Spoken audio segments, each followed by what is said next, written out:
This episode of Marijuana Today Daily is brought to you by our friends over at Kova Software, the #1 dispensary point-of-sale system in North America, with an average of nearly 100 new dispensary clients opening their doors every month. Some of the biggest retail brands and the most remote cannabis stores in the US and Canada count on Kova. Swing over to kovasoftware.com today to see why. That's kovasoftware.com with Kova spelled C-O-V-A.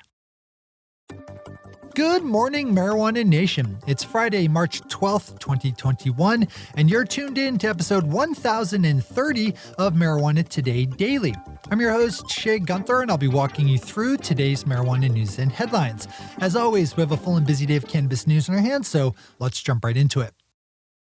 Kyle Yeager over Marijuana Moment leads off the day with a headline out of Hawaii, where we've been tracking the development of a proposed bill to legalize adult use marijuana.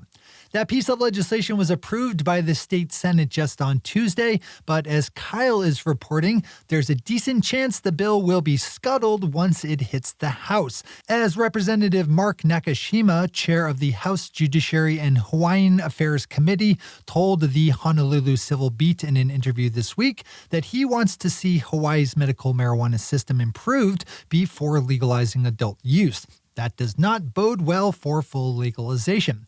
Pop over to Kyle's story on this one if you have Hawaii on your industry radar. As we always do, we have all the news we covered linked to on our website at mjtodaydaily.com.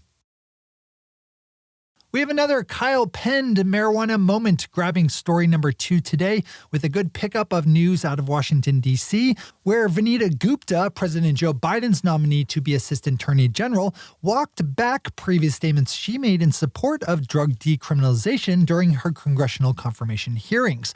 Activists were hopeful upon first hearing news of Gupta's nomination, as she has a solid background working as a civil rights activist and then within the Obama administration.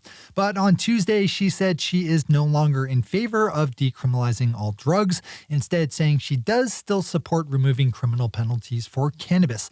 She also did agree with New Jersey Senator Cory Booker that the nation's criminal justice system has a systemic racism problem. Our final top story of the day and the week wraps us up on a possibly hopeful note, with Virginia's Governor Ralph Northam's office saying it was open to the idea of speeding up the timetable for when marijuana becomes legal in the state. Regular listeners should remember that Virginia's legislature recently passed a law to legalize adult use, but does so on a very delayed schedule, with sales and actual legalization to start no sooner than 2024. Because legalization itself does not take effect until 2024, that means a lot of non-white people are going to be arrested and thrown into the criminal justice system, because the policing of cannabis and drug crimes is a well-studied racist process. That delay in legalization is thankfully catalyzing a lot of activism within Virginia, and Northam's Chief of Staff Clark Mercer said this week that the governor was open to the idea of a faster transition to lifting prohibition. Let's hope they keep the heat up high enough to change that very dumb provision. It's a very stupid idea. Those are our top stories for today. It's time for Marijuana Today Daily Headlines Blitz. Before we blitz out in headlines, let's quickly thank our sponsor, Kova Software, the #1 dispensary point-of-sale system in North America, with an average of nearly 100 new dispensary clients opening their doors every month. Some of the biggest retail brands and most remote cannabis stores in the US and Canada count on Kova. One of the things that really sets Kova apart from most of its competitors is the fact that this is not Kova's first retail point-of-sales rodeo.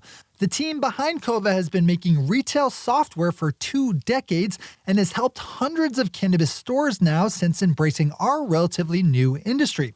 When you have that kind of experience, it shows in all the right ways, because not only does Kova provide obvious things like rock-solid reliability and easy scale, but the Kova folks also know the right way to bring new clients on board, which makes for a much smoother transition process for you. Take advantage of all the ways that Kova knows point-of-sale software and open up kovasoftware.com to learn more and to get in touch.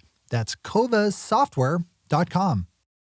All right, time for the Blitz.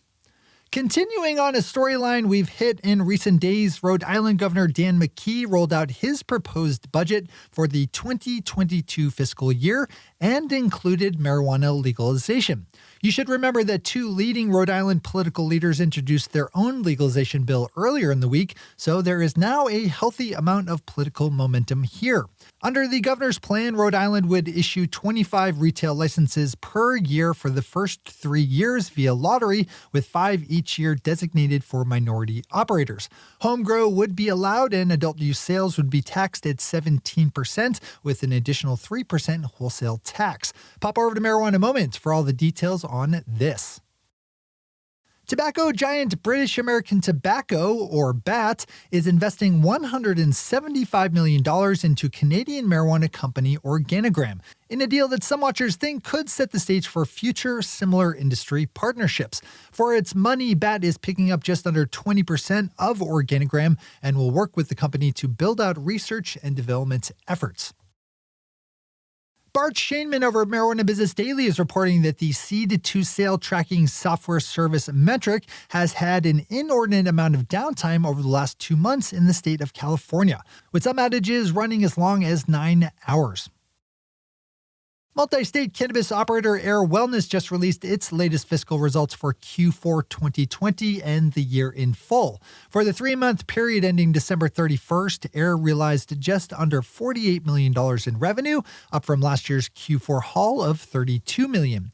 That shook out to a quarterly loss of $2.2 million, an improvement over last year's Q4 loss of $16.9 million. For the full year, Air had revenue of $155 million, up 25% annually, with positive net income of $16 million, which was much better than the $37.5 million lost in 2019. Deborah Borchard over at Green Market Report has more here if you need it. Silver Spike Acquisition Corp II is a so-called Special Purpose Acquisition Company, or SPAC, that is raising $250 million in investment funds to be spent somehow within the cannabis industry.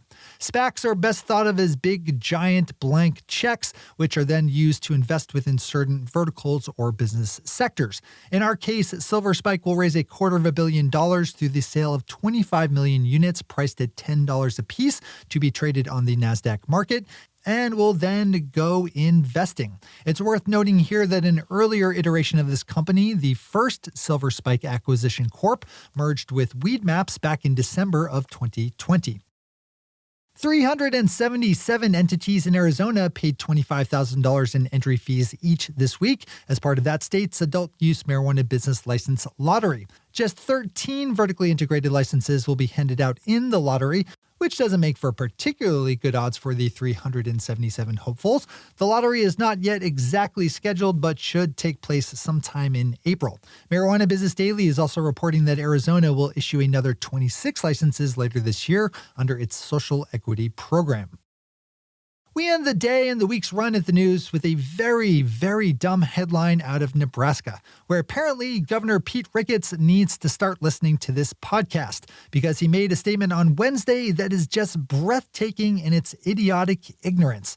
During a press conference, the Republican governor was asked about a possible bill to legalize medical marijuana and said, and I'm not making this up, quote, "If you legalize marijuana, you're gonna kill your kids. That's what the data shows from around the country," unquote.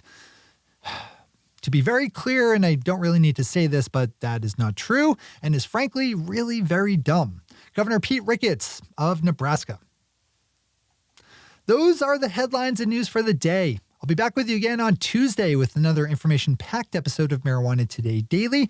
But in the meantime, if you have any stories to share or feedback to give, zip us an email to headlines@mjtodaydaily.com. And while you're clicking around the interwebs, swing over to our website at mjtodaydaily.com to find links to all the news we cover. Thanks to our sponsor, Kova Software, and to our awesome patron listeners for the support that makes this show possible. To join the illustrious ranks of the patron listeners yourself, swing over to our website at mjtodaydaily.com and click on that big blue button at the top of the page that says Become a Patron. I'm your host, Shay Gunther. Thanks for tuning in and starting your day with marijuana today. Today.